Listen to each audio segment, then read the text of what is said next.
शेतकरी बांधवांनो, केंद्र सरकारचा पुन्हा एक महत्त्वपूर्ण निर्णय. आता कांदा उत्पादक शेतकरी बांधवांना मोठा दिलासा मिळण्याची शक्यता, परंतु सर्वसामान्य नागरिकांना याचा फटका बसणार. संपूर्ण माहिती व्हिडिओच्या माध्यमातून आता आपण जाणून घेणार आहोत, त्यामुळे हा व्हिडिओ तुम्ही पूर्ण बघा. पण सर्वांचं स्वागत आहे आपल्या शेतकरी मित्र या यूट्यूब चॅनलवर. तुम्हाला पुढेही असेच महत्त्वपूर्ण व्हिडिओ जाणून घ्यायचे असतील तर आत्ताच आपल्या शेतकरी मित्र या यूट्यूब चॅनलला सबस्क्राईब करा.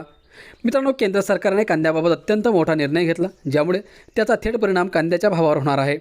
कांद्याचा वापर दररोजच्या जेवणात होतो. याच कांद्याकरिता आता लोकांना अधिकचे पैसे मोजावे लागणार आहेत. शेतकऱ्यांना चांगला भाव मिळावा आणि गरजेच्या वेळी बाजारात कांद्याची उपलब्धता कायम राहावी, याकरिता केंद्र सरकारने थेट बफर स्टॉकसाठी खरेदी केल्या जाणाऱ्या कांद्याचा खरेदी दर वाढवला आहे. याबाबत थेट निर्णय घेण्यात आला, ज्यामुळे आता कांद्याच्या भावात मोठी वाढ होईल. 13% खरेदी वाढली आहे. बफर स्टॉकसाठी कांद्याची खरेदी शेतकऱ्यांकडून 2125 रुपये दराने केली जाईल. हा नवीन नियम दर जो आहे तो कालपासूनच लागू करण्यात आला. सरकारी संस्थांना फक्त 2000 टन कांद्याची खरेदी करता आली आहे. चालू हंगामात बफर स्टॉकसाठीच्या कांद्याच्या खरेदी दरात सरकारने वाढ करण्याची ही 5वी वेळ आहे, ज्यामुळे याचा थेट परिणाम लोकांच्या महिन्याच्या बजेटवर होणार आहे.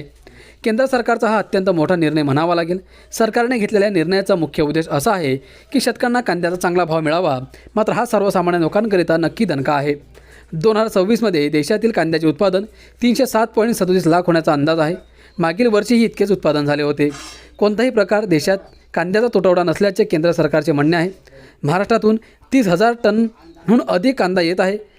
घाऊक बाजारात याचा सरासरी दर प्रति किलो सुमारे 18 रुपये आहे. किरकोळ बाजारात दर प्रति किलो सुमारे 31,000 रुपये. सरकारच्या अंदाजानुसार देशात यावेळी उत्पादन 307.37 लाख टन होऊ शकते असा अंदाज आहे. केंद्र सरकारने घेतलेल्या निर्णयाने कांद्याच्या भावात वाढ होऊ शकते. त्यामध्येच कांदा एक असा आहे की स्वयंपाकघरात दररोज लागतो. काही लोकांची कांद्याशिवाय भाजीच पूर्ण होत नाही.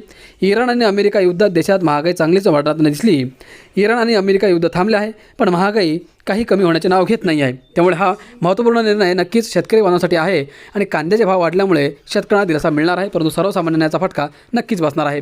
हा निर्णय तुम्हाला कसा वाटतो कमेंटमध्ये नक्की सांगा आणि अशीच महत्त्वपूर्ण माहिती जाणून घ्यायची असेल तर आत्ताच चॅनलला सबस्क्राईब करा.